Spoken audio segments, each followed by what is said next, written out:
Hello dear friends. आप सभी का आपके अपने यूट्यूब चैनल लर्न विद प्रीत चौधरी पर स्वागत है। जैसा कि आपने थंबनेल में देखा, आज हमारी कौन सी क्लास है? बीएससी सेमेस्टर सेकंड है, उसकी अपनी क्लास है 11 नंबर। क्योंकि 10 क्लास हैं वो हमने क्या कर ली हैं, कंप्लीट कर ली हैं। और उम्मीद है कि कल आपकी ये यूनिट सेकंड है वो नेक्स्ट क्लास होगी। और आपको पता है, एक दिन छोड़ के एक दिन आपको क्लास मिलती है बीच में। तो अपनी फिजिक्स कंटिन्यू चल ही रही है, फर्स्ट पेपर की बात करते हैं तो। और उसकी सेकंड यूनिट चल रही है। सेकंड यूनिट आगे वाली नेक्स्ट क्लास होगी कल, उसमें मैं आपको कंप्लीट करा दूंगा। तो आपके फिर क्या है, एग्जाम के दौरान 16 नंबर आपके क्या है, कंप्लीट हो जाएंगे। यानी अगर आप 2 यूनिट भी कंप्लीटली पूरी कर लेते हो तो आप पास आसानी से हो सकते हो। क्योंकि आपको पास होने के लिए ओनली थ्योरी में कितने नंबर चाहिए? 14 नंबर चाहिए, यानी 36%। 36% चाहिए 40 मार्क्स के। 40 के 36% आपके 14 नंबर बनते हैं, ठीक है। तो 14 नंबर आप अगर गेन करते हो एग्जाम के अंदर तो आप इजीली पास हो जाओगे। और हमें ओनली पास नहीं होना है, अच्छे मार्क्स और परसेंटेज के साथ पास होना है। तो आप कंटिन्यू हमारी क्लासें देखते रहें, क्योंकि नेक्स्ट में आपको आगे वाली इनकी रिमेनिंग पार्ट है जो रिमेन हो रह गई हैं यूनिटें, वो भी मैं आपको कंप्लीट करवाऊंगा। हम पढ़ रहे थे यूनिट सेकंड के अंदर ड्रेवन ओसिलेटर पढ़ रहे थे, प्रणोदित दोलक द्वारा शक्ति अवशोषण एवं विशेषता गुणांक, ये क्वालिटी फैक्टर ये पढ़ रहे थे। तो हमने इसमें कंटिन्यू कर लिया था, लेकिन मैं इसको दोबारा रिवाइज करा देता हूं ताकि आपको ये हार्ड न लगे। क्योंकि ये टॉपिक थोड़ा सा क्या है, हो सकता है इसमें कंफ्यूजन हो, तो ये इसको दोबारा रिपीट कर देंगे। क्योंकि आगे भी इसका पार्ट थोड़ा सा रिमेन रह गया है, शेष रह गया है, उसको भी आप कंटिन्यू करेंगे आज हम। तो आगे दोबारा पढ़ लेते हैं इसको। तो हमने मान लिया, देखो, कि अवशोषण एवं विशेषता गुणांक पढ़ना है, शक्ति का कितना अवशोषण होता है इसके अंदर वो पढ़ना है। तो निकालने के लिए हमने माना कि कोई अवमंदित दोलक है, अगर वो प्रणोदित प्रत्यावर्ती बल उसके ऊपर लगा दिया है हमने, F equal to F naught sine omega लगाने पर दोलक स्थायी अवस्था में चालित आवर्ती या प्रणोदित आवर्ती ओमेगा से दोलन करता है। ओमेगा से दोलन करता है। दोलक 1 सेकंड में प्रणोदित बल द्वारा किए गए कार्य के बराबर शक्ति अवशोषण कर लेता है। यानी 1 सेकंड में जो यह कार्य करेगा, वर्क डन होगा इसके द्वारा, वो ही क्या होगी, इसकी शक्ति अवशोषण होगी। क्योंकि आप जानते ही हो P इक्वल टू क्या होता है, W अपॉन टी सूत्र होता है, इसका फॉर्मूला होता है शक्ति का, पावर का, कि P equal to work done by time. यानी 1 सेकंड में जो किया गया कार्य होगा ना, वही आपकी क्या होती है, शक्ति होती है। और वैसे इसकी डेफिनेशन देते हैं कि कार्य करने की दर है उसको क्या बोलते हैं, शक्ति बोलते हैं। तो यही बात इसने की है कि 1 सेकंड में प्रणोदित बल द्वारा किए गए कार्य के बराबर शक्ति अवशोषण कर लेता है। यानी जो 1 सेकंड में ये जितना कार्य करेगा वही शक्ति अवशोषित करेगा। अब देखो, P equal to F naught V, ये मैंने कल भी बताया था आपको कि P equal to F naught V कैसे लिख सकते हैं। कि P इक्वल टू आप लिखते हो एफ वी कैसे, आपको अभी मैंने बताया कि P equal to W upon T लिखते हो। P equal to W upon T लिखते हो तो W को लिख सकते हो आप बल इंटू विस्थापन। बल इंटू विस्थापन यानी फोर्स इंटू डिस्प्लेसमेंट। तो ये बल है और ये एक्स अपॉन टी हो गया। ये क्या हो गया, दूरी बटा समय। दूरी बटा समय हो गया आपका वेग, ठीक है। विस्थापन बटे समय कर लो चाहे, आप ऐसे कह सकते हो कि दूरी बटा समय तो सर चाल होता है, लेकिन हमने यहां समझने के लिए बात करें, ठीक है। हम इसकी कोई दिशा या वगैरह की बात नहीं कर रहे हैं। तो एफ गुणा एक्स अपॉन टी हो गया। तो एक्स बटे टी, एक्स यहाँ क्या लेते हैं आप, विस्थापन लेते हैं। विस्थापन में परिवर्तन की दर होती है, वो आपका वेग होता है, वेलोसिटी। तो P इक्वल टू आ गया F V. P equal to V F naught sine omega T. अगर आप हमारे चैनल पे नए हो तो हमारे चैनल को क्या कर लो, सब्सक्राइब कर लो और ज्यादा से ज्यादा शेयर करो। और अगर आपको ये वीडियो हमारी अच्छी लग रही है, हमारे द्वारा दिया गया कंटेंट अच्छा लग रहा है, तो आप इसको लाइक करें, कमेंट भी करें बताएं भी आपका रिव्यू, कैसी क्लास हो रही है, और अपने दोस्तों को भी शेयर करें और ज्यादा से ज्यादा सपोर्ट करें। तो बात कर रहे हैं, और नेक्स्ट आने वाली क्लासें हैं, इस पे और भी क्लासें आती रहेंगी बीएससी की, और मैं पूरी की पूरी फिजिक्स है आपको कंप्लीट करवाऊंगा बीएससी की। और उम्मीद है एग्जाम से पहले सेमेस्टर सेकंड की दोनों बुक मैं कंप्लीट करा दूंगा। आपको लग रहा होगा कि सर धीरे चलने, लेकिन धीरे नहीं, इतना इतना भी आप थोड़ा थोड़ा भी करोगे ना, वो कहते हैं ना, बूंद बूंद से घड़ा भरता है। थोड़ा थोड़ा करोगे तो अपना क्या है, सिलेबस कंप्लीट हो जाएगा, लेकिन जल्दबाजी करोगे तो फिर आपको ही नुकसान होगा, क्योंकि आपके समझ में आएगा नहीं। इसलिए अच्छा है कि चाहे अच्छा पढ़ लो, थोड़ा पढ़ लो, ठीक है। तो चलते हैं, P equal to V F node sine omega T, ये अपनी इक्वेशन होगी, क्योंकि F का हमने मान रख दिया। F क्या है, जो आपने बार से आवर्ती फोर्स लगा रखा है, F node sine omega T. दोलक के विस्थापन का समीकरण, अब अपने को पता है ये विस्थापन का समीकरण आप पढ़ के आए हैं, पीछे हमने पढ़ा है, x equal to X naught sine omega T minus 5, जहां एक्स नोट क्या है, आयाम होता है, और उसका मान होता है F note by M, omega note square omega square की whole square plus 4r square omega square की पावर पूरे का अंडरूट होता है, यानी 1/2 होता है। और यहाँ आपको पीछे X naught equal to F naught लिखा हुआ मिलेगा, तो एफ नोड की हमने वैल्यू लिख दी है एफ नोड बाय एम, क्योंकि ये स्मॉल था, ये capital F note by M में आ गया। और जो फाई होता है टेन इनवर्स, इसकी वैल्यू होती है 2r omega upon omega node square minus omega square, equation 3। अब देखो, आपको पता है, अभी मैंने बताया कि वेलोसिटी क्या होती है, विस्थापन में परिवर्तन की दर होती है, यानी change into displacement respect to time. तो ये वैल्यू होती है वेलोसिटी की। तो वेलोसिटी आप लिखोगे वेग का मान, जो अपने पास डिस्प्लेसमेंट का इक्वेशन है उसका आप क्या कर दो, टी के रिस्पेक्ट में अवकलन कर दो, डिफ्रेंशिएशन करना है आपने। तो omega X nought cos omega T minus 5, equation 4 हो गई। समीकरण 4 का मान समीकरण 1 में रखने पर, तो ये 4 का मान है अपनी एफ, एक समीकरण कौन सी थी, P equal to F V, ये वैल्यू थी अपनी। तो वी का मान रख दिया हमने, हमारे पास मान आ गया। ये देखो एफ का मान रखा हुआ है F node sine omega T. तो ठीक है, पी इक्वल टू वैल्यू आ गई omega X nought cos omega T, क्योंकि कोस आएगा, इसका अवकलन कर दिया तो cos omega T minus 5 F node sine omega T. P equal to value आ गई ओमेगा एक्स नोड। अब ये देखो कोस है, ठीक है, तो कोस को आप क्या लिख सकते हो, कोस ए माइनस बी का फॉर्मूला लगा सकते हो। कोस ए माइनस बी का फॉर्मूला क्या होता है, cos A cos B plus, minus है तो प्लस आता है, प्लस होता है तो माइनस आता है, cos A cos B plus sine A sine B, ये फॉर्मूला होता है। तो ये बन जाएगा cos omega T cos phi plus sine omega T sine phi, और मल्टीप्लाई में आपका F node sine omega T चल ही रहा है, वैल्यू आ जाएगी P equal to omega X naught F naught cos omega T sine omega T cos phi plus sine square omega T sine phi. अब देखो अपने को क्या निकालना है, माध्य शक्ति अवशोषण। माध्य शक्ति अवशोषण निकालना है, तो कल मैंने इसमें बताया था आपको, दोबारा बता देता हूं, कि अगर साइन थीटा है या कोस थीटा है, साइन थीटा है या कोस थीटा है, तो उसका एवरेज क्या होगा, चाहे कोस थीटा हो आपका, यानी थीटा होना चाहिए, इसका सुकेर न होना चाहिए। अब आप कहोगे सर थीटा की जगह 1 2 3 कितना भी मल्टीप्लाई में हो, चाहे 2 थीटा हो 3 थीटा हो 4 थीटा हो, इसका सुकेर न हो, तो इसका एवरेज क्या लेते हैं, 0 होता है, ठीक है। अगर आपका क्या है, साइन सुकेर थीटा है या कोस सुकेर थीटा है, अब इसके गुणा में चाहे थीटा की जगह 2 थीटा 3 थीटा, मतलब एंगल कुछ भी हो, इसका सुकेर होगा, तो इसका एवरेज 1/2 होता है एक चक्कर के दौरान।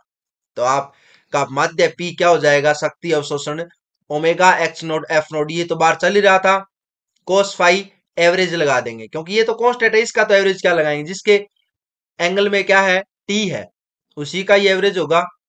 तो कांस्टेंट का तो एवरेज होगा ही नहीं, कांस्टेंट तो कांस्टेंट ही होता है। इसका एवरेज निकालेंगे, तो आपको देखो मैंने बता दिया कि यहां से 2 से ऊपर नीचे मल्टीप्लाई करोगे तो ये बन गया साइन 2 थीटा, यानी साइन 2 ओमेगा टी, और साइन 2 ओमेगा टी है तो एंगल तो टी ओमेगा ही रहा ना, थीटा ही रहा, मतलब तो इसका एवरेज 0 हो जाएगा और इसका 1/2 हो जाएगा। तो इसका एवरेज 0 और इसका हो गया 1/2।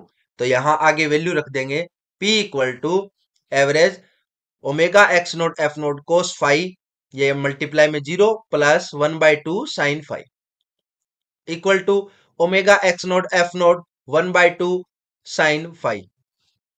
यहां तक वैल्यू बनेगी। और नेक्स्ट अपनी क्या है, इक्वेशन 5 आ गई 1/2 omega X naught F naught sine phi.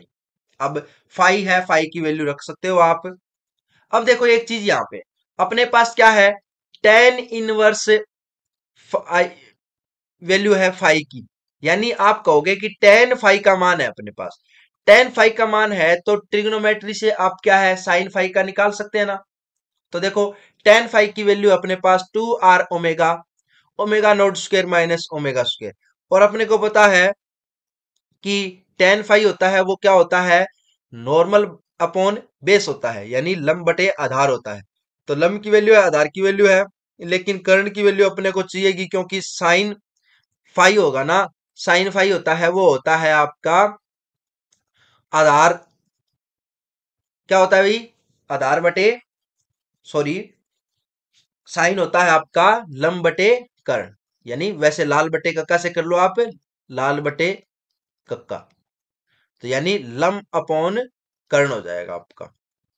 तो आपका लंब तो है ही, ये 2r ओमेगा, ऊपर वाला कर्ण निकालना है अपने को, हाइपोटेन्यूज। तो वो इसकी वैल्यू क्या आ जाएगी आपके, आपको पता है लंब है आधार है, दोनों का स्क्वायर करके रूट कर दो, दोनों का स्क्वायर करके रूट किया है, ठीक है।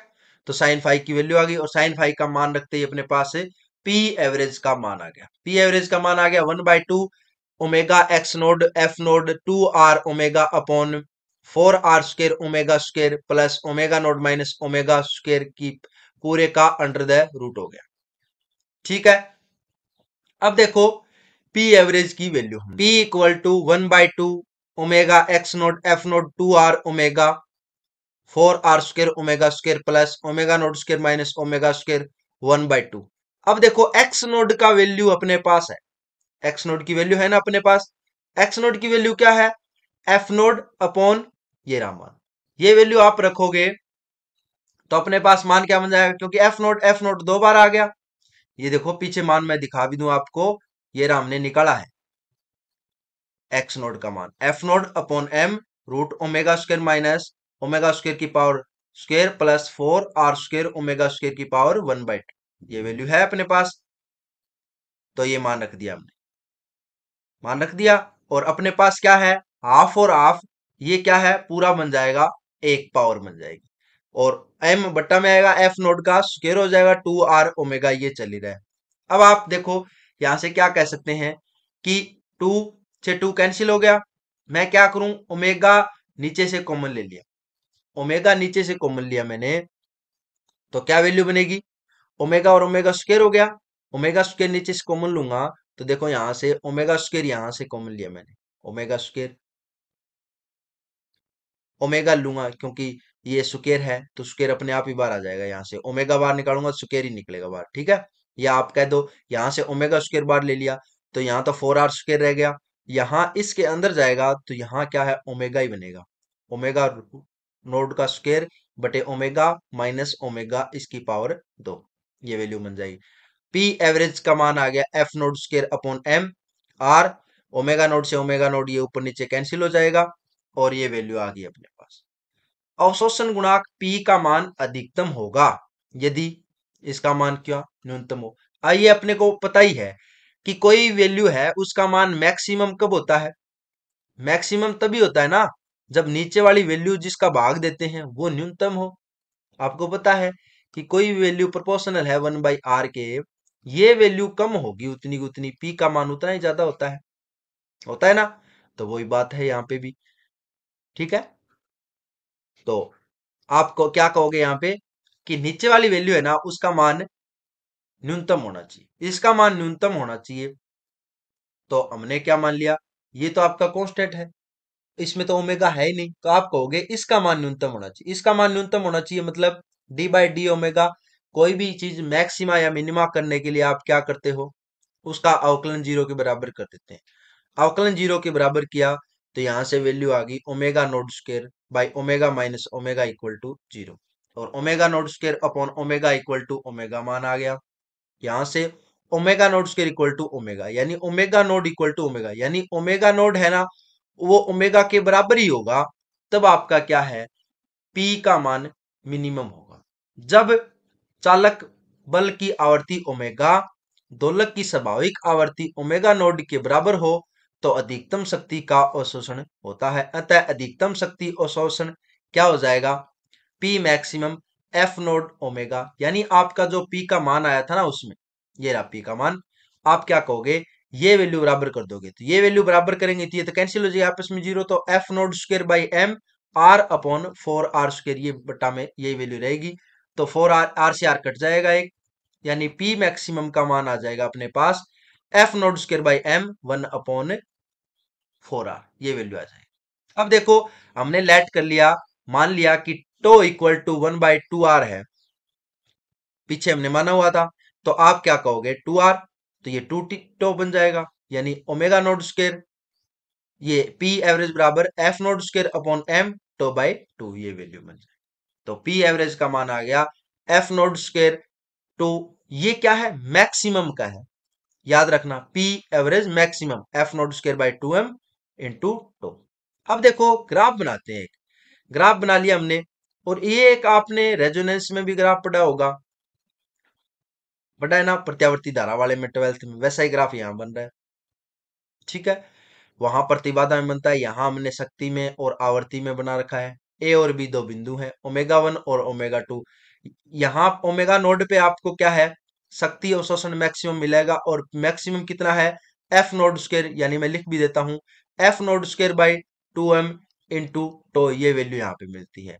और ओमेगा 1 और ओमेगा 2 क्या है, आपके अर्ध शक्ति बिंदु कहलाते हैं, जिनके ऊपर पी एवरेज का मान है ना अपने मैक्सिमम मान का आधा रह जाए, वहां पे अर्ध शक्ति बिंदु कहते हैं। जैसा कि नीचे लिख रखा है, प्रदर्शित ग्राफ में चालक आवर्ती ओमेगा के साथ दोलक का द्वारा शक्ति अवशोषण में परिवर्तन को दर्शाया गया है। यह वक्र अनुनाद वक्र कहलाता है। अनुनादी आवर्ती के दोनों तरफ सममित वक्र प्राप्त होता है। इस वक्र पर दो बिंदु ए व बी प्राप्त होते हैं, जहां माध्य शक्ति अधिकतम अवशोषित शक्ति पी मैक्सिमम की आधी होती है, यानी माध्य शक्ति होगी वो अपनी पी माध्य अवशोषित शक्ति है ना उसकी मैक्सिमम मान की आधी रह जाती है। इन बिंदुओं को अर्ध शक्ति बिंदु कहते हैं। इन बिंदुओं को क्या कहते हैं, अर्ध शक्ति बिंदु कहते हैं। अर्थात अर्ध शक्ति बिंदुओं पर, तो अर्थात अर्ध शक्ति बिंदुओं पर क्या कंडीशन होगी अपनी, कि पी एवरेज का मान कितना होगा अपने, ये अर्ध शक्ति पर है, ठीक है, पी मैक्सिमम का आधा रह जाएगा। और पी मैक्सिमम कितना है, F naught square by M 1/4r, और पी का मान टोटल कितना है, F naught square by M R upon omega note square by omega minus omega की पावर होल स्क्वायर 2, और होल स्क्वायर हो गई प्लस 4r स्क्वायर हो गया, और equal to 1/2 F naught square by M 1/4r, ये वैल्यू हो गई, ठीक है।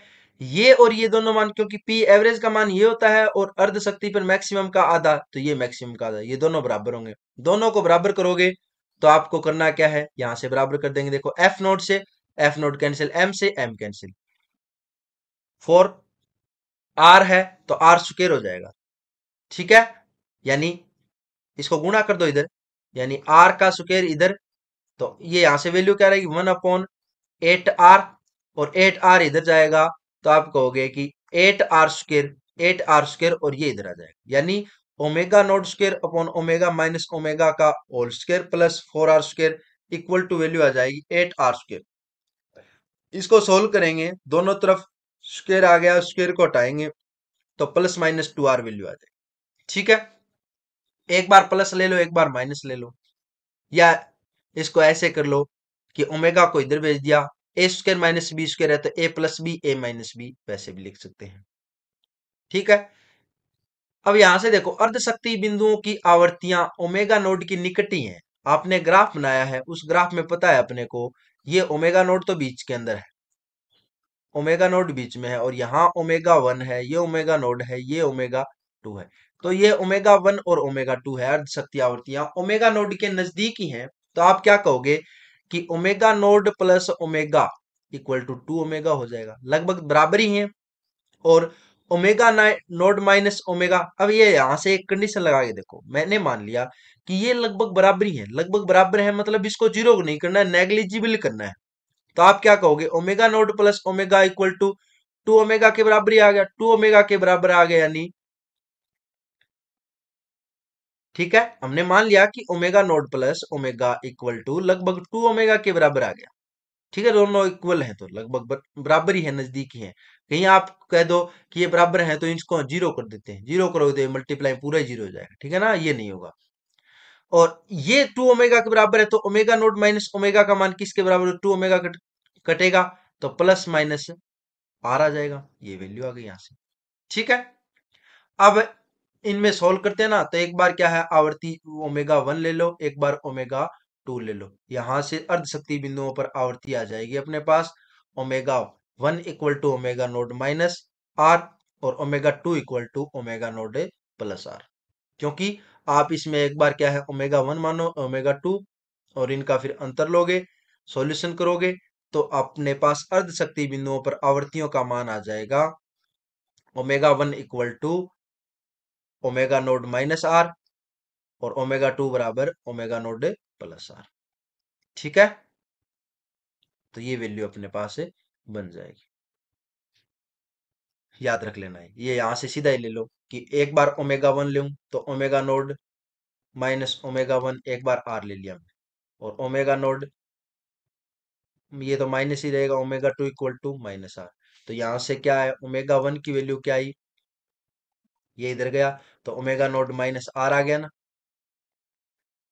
ये इधर चला गया और ये इधर आया तो माइनस का रह गया। और एक बार यहां से क्या वैल्यू आई ओमेगा नोड की, ओमेगा 2 की, ओमेगा 2 की वैल्यू आएगी, ये इधर चला गया, ये ओमेगा नोड प्लस से आ रहा, तो वैल्यू ये बता दिया मैंने कैसे आई आपको, इजी है। अब देखो, दोनों अर्ध शक्ति बिंदुओं की आवर्तियों का अंतर, अंतर कितना है, दोनों का अंतर कर लो, दोनों का अंतर 2r के बराबर ही आएगा, क्योंकि आप क्या कहोगे, ओमेगा 2 माइनस ओमेगा 1 को घटाओ, तो घटाएंगे ओमेगा 2 माइनस, तो ये माइनस और ये प्लस हो जाएगा, यानी omega node plus R minus omega node plus R, ये कैंसिल हो जाएगा, 2r के इक्वल आ जाएगी वैल्यू, तो ये 2r के इक्वल लिख रखिए। अर्ध शक्ति बिंदुओं की आवर्तियों का अंतर बैंड चौड़ाई कहलाता है। ठीक है, बैंड चौड़ाई कहलाता है। क्योंकि विशेषता गुणांक आपको पता ही है क्या होता है, Q इक्वल टू, पीछे पढ़ के आए थे आप, ओमेगा नोड इंटू टो, या आप क्या कहते हो 2 पाई अपॉन टी इंटू अवशोषित अवशोषित शक्ति या ऊर्जा, कुल ऊर्जा क्या, ये वैल्यू होती है। तो वैसे भी ये फॉर्मूला होता है, और आप क्यू वैसे लिखो तो पीछे हमने निकाला है ओमेगा नोड इंटू टो। ठीक है, और ये इसके बराबर टो के बराबर आया था, तो टो को क्या लिख सकते हो, 1/2r, और 2r बराबर क्या है, ओमेगा 2 माइनस ओमेगा 1, यानी बैंड चौड़ाई। तो Q इक्वल टू वैल्यू आ जाएगी omega node upon omega 2 minus omega 1, ये अपने पास क्वालिटी फैक्टर आ गया। ठीक है, ये अपना कंप्लीट हो गया है, ड्रेवन यानी प्रणोदित आवर्ती दोलक है, उसके अंदर अवशोषित शक्ति निकाल ली हमने, फिर हमने विशेषता गुणा के क्वालिटी फैक्टर क्यों निकाल लिया, ये तुम्हारा कंप्लीट हो गया। लास्ट टॉपिक है इस यूनिट का आपका युग्मित दोलन, कपल्ड ऑसिलेटर। युग्मित दोलन आपको पता ही चल रहा होगा कि युग्मित दोलन क्या है, मतलब युग्मित एक दूसरे पे क्या है, युग्म के रूप में इसमें क्या है, दोलन होगा। जैसे हम पढ़ते आए हैं कि कोई स्वतंत्र दोलक क्या होता है, जिसमें एक चर होता है, जैसे आपने पढ़ा है d2x upon dt² plus kx equal to 0, ये इक्वेशन पढ़ी है। तो इसमें चर क्या होते हैं, x एक ही होता है ओनली, तो ये तो सिंपल होगी, स्वतंत्र दोलक का समीकरण हो गया। लेकिन आपको पता है कि जब कोई ओसिलेटर है, दोलन करता है ओसिलेटर, तो उसके अंदर ओनली एक ही स्वतंत्र चर नहीं होता है, इसके अंदर क्या है, बहुत सारे, जैसे वातावरण है, वातावरण में भी प्रतिरोध वगैरह होता है, तो उसके कारण भी क्या होते हैं, तो एक स्वतंत्र दोलक होता है, उसकी निश्चित आवर्ती से कंपन करता है, तो वो स्वतंत्र दोलक हो गया। और जो उसकी मोड होगी उसको बोलते हैं सामान्य मोड, नॉर्मल मोड वाइब्रेशन बोलते हैं। लेकिन ये नॉर्मल मोड में वाइब्रेशन होना पॉसिबल नहीं है, क्योंकि जो बाहर का एटमॉस्फेयर वातावरण है उसके भी क्या है, इसके ऊपर प्रतिरोध वगैरह लगेंगे, प्रतिरोध वगैरह लगेंगे तो इसके दोलन होंगे वो स्वतंत्र न रह के एक दूसरे के ऊपर डिपेंड हो जाएंगे, एक दूसरे पे डिपेंड हो जाएंगे। तो इसलिए इसको बोलेंगे युग्मित दोलन बोलेंगे, यानी युग्म के रूप में दोलन होंगे, यानी ये लिख भी रखा है, यानी कपल्ड ऑसिलेटर। तो एक दूसरे पर यानी कपल बना लेंगे और युग्म के रूप में क्या है, दोलन करेंगे। तो देखो इसकी थ्योरी पढ़ते हैं। स्वतंत्र दोलक एक निश्चित आवर्ती से कंपन करता है। इस कंपन को उसकी कंपन विद्या कहते हैं।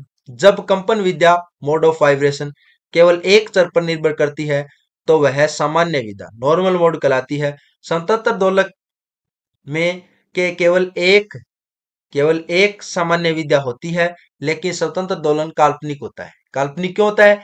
क्योंकि हो ही नहीं सकता। बाहर वातावरण है, उसमें रेजिस्टेंस वगैरह है, उसका उसके ऊपर इफेक्ट पड़ेगा ही पड़ेगा, क्योंकि पृथक्कृत दोलक का कोई अस्तित्व नहीं होती, यानी अगर पृथक करके आप दोलक बना ही नहीं सकते। सामान्य कोई भी दोलक अपने समीपवर्ती अन्य दोलन तंत्रों से युग्मित होता है।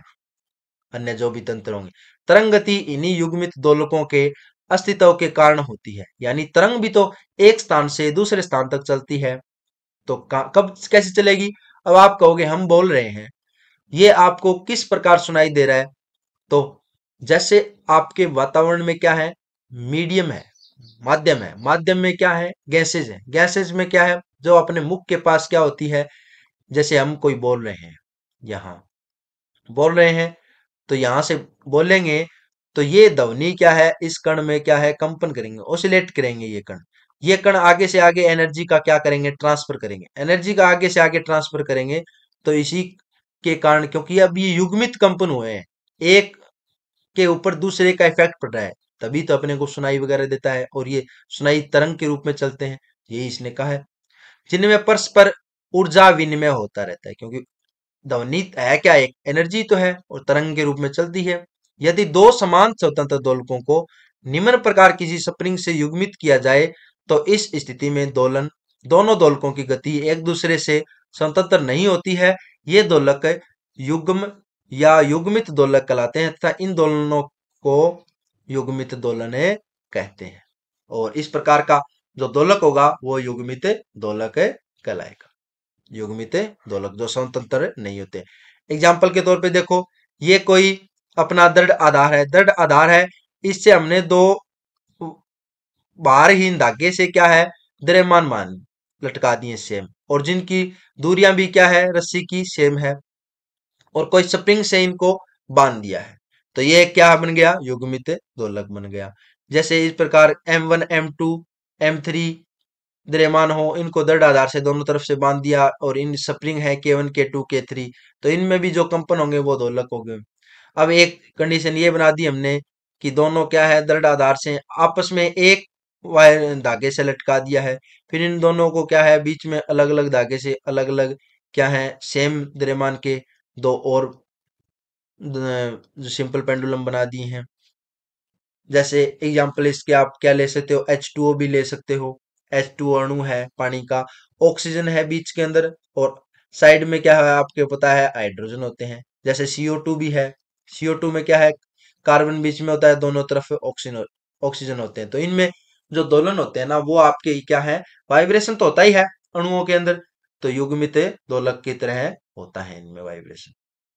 अब देखो, दो युग्मित सरल आवर्ती दोलकों की गति पढ़नी है अपने, फिर हम गति का समीकरण निकालेंगे। दो युग्मित सरल आवर्ती दोलक हैं, उनकी गति का समीकरण पढ़ना है। मान लिया हमने क्या कर लिया कि कोई दृढ़ आधार है, ठीक है, दृढ़ आधार है, इससे क्या है, हमने पहली कंडीशन ये है, देखो ये तो बाद में बनाई हुई है कि इसको डिस्प्लेसमेंट कर दिया, कि दृढ़ आधार है, दृढ़ आधार से समान लंबाई के दो बारहीन धागे हैं, उससे बहुत ही कम द्रव्यमान का कण है, लटका दिए हैं दो, और उनको कोई स्प्रिंग है जिसका कांस्टेंट क्या है, स्प्रिंग कांस्टेंट के है, उससे बांध दिया, ये हो गया। और ये क्या है आपका, अब इसमें देखो P, इसकी पोजीशन क्या है, पहले P1 और इसकी है P2, अब मैं क्या कर दूं, इसको थोड़ा सा डिस्प्लेसमेंट कर दूं P1 को। हम देखो इसमें डिस्प्लेसमेंट सेम नहीं लेंगे, कंडीशन लगा देंगे बाद में। एक बार हम क्या है जनरलाइज कंडीशन निकालेंगे। तो हमने मान लिया कि P1 में डिस्प्लेसमेंट क्या होता है, x1 आता है, और P2 में कितना आता है, x2 आता है। ठीक है, माध्य स्थिति से। अब आप देखो इसमें डिस्प्लेसमेंट होगा तो इस पे आपको पता है, एक तो इस k के कारण क्या है, रिस्टोरिंग फोर्स लगेगा। k के कारण रिस्टोरिंग फोर्स आप जानते हो, F R equal to minus K, और विस्थापन होता है x। तो यहां पे अगर P1 की बात करेंगे ना तो रिलेटिव डिस्प्लेसमेंट आएगा। ठीक है, तो वो आ जाएगा x2 माइनस x1। ठीक है, और कितना डिस्प्लेसमेंट हुआ है। ठीक है, और या आप कहोगे कि x1 माइनस x2, तो दोनों में अलग अलग, यानी P1 पे एक रिलेटिव अपने को क्या लेना है, डिस्प्लेसमेंट लेना है। और एक आपको पता है ये m द्रव्यमान है, इसमें नीचे की ओर आपका mg बार लगता है। ये एंगल हमने थीटा मान लिया। तो देखो इसका एंगल मैं सीधा बनाता हूं, ये एंगल हमने थीटा मान लिया, तो आपका ये भी एंगल थीटा होगा। तो इसमें टी तो ऊपर की ओर होगा, इसका ये एंगल क्या होगा, एम जी। कॉम्पोनेंट कौन सा होगा, एम जी कोस थीटा। तो ये तो टी इक्वल टू ब्लैस हो जाएगा एम जी कोस थीटा, क्योंकि इसमें जो टेंशन फोर्स है वो इसको इक्विलिब्रियम में ले आएगा। लेकिन इधर इसका परपेंडिकुलर कंपोनेंट है ना, एम जी साइन थीटा, वो इसको इधर भी पीछे की ओर क्या है, रिस्टोरिंग फोर्स लगाएगा, जिस प्रकार हमने सिंपल पेंडुलम में पढ़ा है। तो अब आगे हमारा क्या हो जाए, एम जी माइनस, क्योंकि ये इसको वापस माध्य स्थिति की ओर लेके जा रहा है, तो minus M G sine theta ये होगा। तो ये दो लगेंगे, एक तो आपका एफ ऑफ रिस्टोरिंग फोर्स लगेगा, एक आपका एम जी साइन थीटा लगेगा। साइन थीटा की वैल्यू आप निकाल लोगे, बाद में क्या करोगे, क्योंकि माध्य स्थिति से डिस्प्लेसमेंट x1, तो आप क्या होगे, थीटा बराबर, वैसे क्या होता है, कोण बराबर चाप बटे त्रिज्या, तो वही आपका लंब है, लंब आपके पास कर्ण होता है, तो एल साइन थीटा होता है। यानी, और थीटा साइन थीटा बहुत कम है, तो आप कहोगे बहुत ही अत्यल्प है, तो साइन थीटा इक्वल टू लिख सकते हैं आप थीटा लगभग। और थीटा कोण है, कोण बराबर होता है चाप बटे त्रिज्या, x1 बटे एल, ये वैल्यू हो जाएगी। ठीक है, तो इस प्रकार हमारा ये चलता रहेगा, मैंने समझा दिया।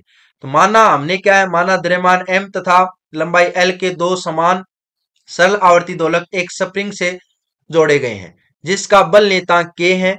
साम्य अवस्था में स्प्रिंग की लंबाई दोनों द्रव्यमानों के बीच की दूरी को दर्शाती है।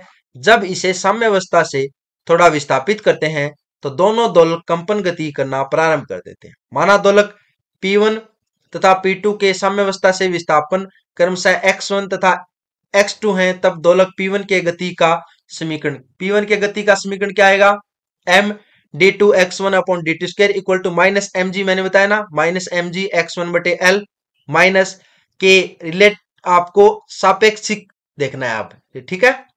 रिलेटिव डिस्प्लेसमेंट की बात करेंगे तो x1 माइनस x2, कि x1 है उसमें से x2 घटा दें तो x1 का मान आ जाएगा कि कितना डिस्प्लेसमेंट हुआ है इसके अंदर। m का आप क्या इसमें भाग दे दो, ठीक है, तो ये यहाँ पे जी रह जाएगा, यहाँ पे k बाई एम आ जाएगा, ये इक्वेशन हो गई। इसी प्रकार अपने P2 पे दोलक पे निकालेंगे गति का समीकरण, तो m d2 x2 upon dt square equal to minus M G x2 upon L minus K x2 minus x1, और m का भाग दे देंगे, तो ये अपने पास है समीकरण बन जाएगी।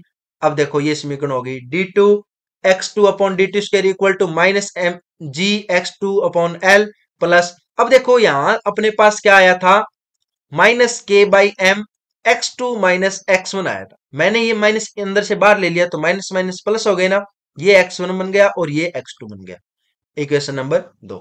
अब देखो सरल आवर्ती दोलक के गति का समीकरण से, सरल आवर्ती दोलक की गति का समीकरण क्या होता है, D two X upon D T square plus omega naught square X equal to zero, ये समीकरण होता है।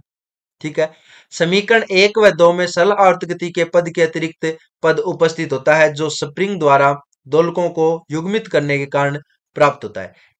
यह पद युग्मन पद कहलाता है, क्योंकि दोनों को जोड़ रहा है। इन समीकरणों से ज्ञात होता है कि प्रत्येक दोलक का त्वरण दूसरे दोलक की स्थिति पर निर्भर करता है, अर्थात वे एक दूसरे से स्वतंत्र गति नहीं कर सकते। हमने मान लिया कि जी बाई एल है, इसको ओमेगा नोट स्क्वायर ले लो, जी बाई एल को तो हमने ओमेगा नोट स्क्वायर मान लिया, चलो ठीक है, ये वैल्यू आ गई अपने पास। Omega not square. तो ये वैल्यू लिख सकते हो अपने पास इक्वेशन में। तो d2x1 upon dt square equal to minus omega not square x1 minus k by m x1 minus x2, ये समीकरण हो गई। अब यहां से देखो, इसको बराबर से साइन से इधर लेके जाएंगे तो प्लस ओमेगा नॉट स्क्वायर, ये वैल्यू इधर है समीकरण 3। इसी प्रकार अपने पास जो 2 नंबर इक्वेशन थी उसको भी लिख सकते हैं k by m omega naught, क्योंकि ये g बाई एल तो दोनों में सेम ही है आपका, तो इसको हमने क्या मान लिया, ओमेगा नॉट स्क्वायर मान लिया। युग्मन प्रभाव को जानने के लिए समीकरण 3 व 4 को x1 तथा x2 के लिए हल करते हैं। x1 x2 यानी हमने क्या मान लिया, कैपिटल X इक्वल टू मान लिया x1 प्लस x2 और y इक्वल टू मान लिया x1 माइनस x2, लेट की हमने। तो अपने पास ये वैल्यू माने तो इक्वेशन क्या बनेगा, dx d2x upon dt square equal to d2x1 dt square plus d2, यानी इनका जोड़ आएगा ना वहां पे, तो आप क्या कर दोगे d2x अपॉन dt स्क्वायर, अगर घटाव आएगा तो वहां पे d2y अपॉन dt स्क्वायर हो जाएगा, ये वैल्यू हो जाएगी। अब समीकरण 3 और 4 है अपने पास, उनको जोड़ दिया हमने, जोड़ा तो अपने पास वैल्यू क्या आ गई, दोनों को जोड़ा, इधर वाला टर्म है वो सेम है, वो कैंसिल हो गया, तो वैल्यू आ गई अपने पास d2, एक बार जोड़ेंगे एक बार घटाएंगे भी, जोड़ेंगे तो अपने पास x1 प्लस x2 आएगा, x1 प्लस x2, तो अपने पास ये समीकरण आ गई, ओनली एक चर के अंदर आ गई, ठीक है ना। पहले 2 आ रहे थे, अब 1 बन गया। इसी प्रकार समीकरण 3 को 4 में से घटा दिया, अब अपने पास समीकरण क्या है, माइनस में आएंगे ये, ठीक है, ये भी आएगा इसमें, ये एक पद एक्स्ट्रा आएगा इसमें, वहां पे वो क्या है, टर्म कैंसिल हो जाएगी। तो d2y, क्योंकि x1 माइनस x2 को हमने y माना था, तो d2y upon dt square plus omega not square y equal to minus 2km upon y, ठीक है। और y कॉमन लूंगा तो अपने पास omega not square plus 2km y, ये वैल्यू आ गई। अब अपने को पता है ये समीकरण 10 आ गई। हम जानते हैं समीकरण 9 और 10 सरलावर्ती दोलकों की गति के समीकरण है, क्योंकि यहां अगर इस प्रकार के समीकरण मिल जाएंगे ना अपने को, d2x upon dt square plus y, इसके मल्टीप्लाई में कुछ भी इक्वल टू 0, ये आपका सरलावर्ती दोलक का समीकरण होता है। तो देखो 10 नंबर समीकरण है, वहां पे omega naught square plus 2km, इसको ओमेगा 1 स्क्वायर मान सकते हो, तो अपने पास समीकरण 2 बन जाएंगी, d2x upon dt square equal to minus omega note square x और d2y upon dt square equal to minus omega 1 square y equal to. तो यहां से भी अंडरस्टूड हो रहा है कि दोनों में फ्रीक्वेंसी है ना वो सेम नहीं रह रही है, एक में तो ओमेगा नोट स्क्वायर आ रही है, एक में ओमेगा 1 स्क्वायर बन रही है, ठीक है।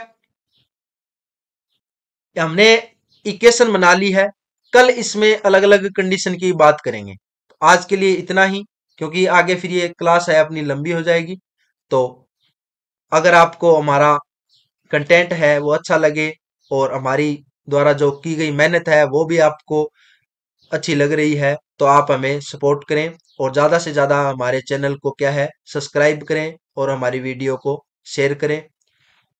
कल मिलते हैं हमारे नेक्स्ट क्लास में, और कल उम्मीद करते हैं इस यूनिट को क्या है कंप्लीट करा देंगे, तब आपके क्या है 8 यानी 16 नंबर है वो कंप्लीट हो जाएंगे।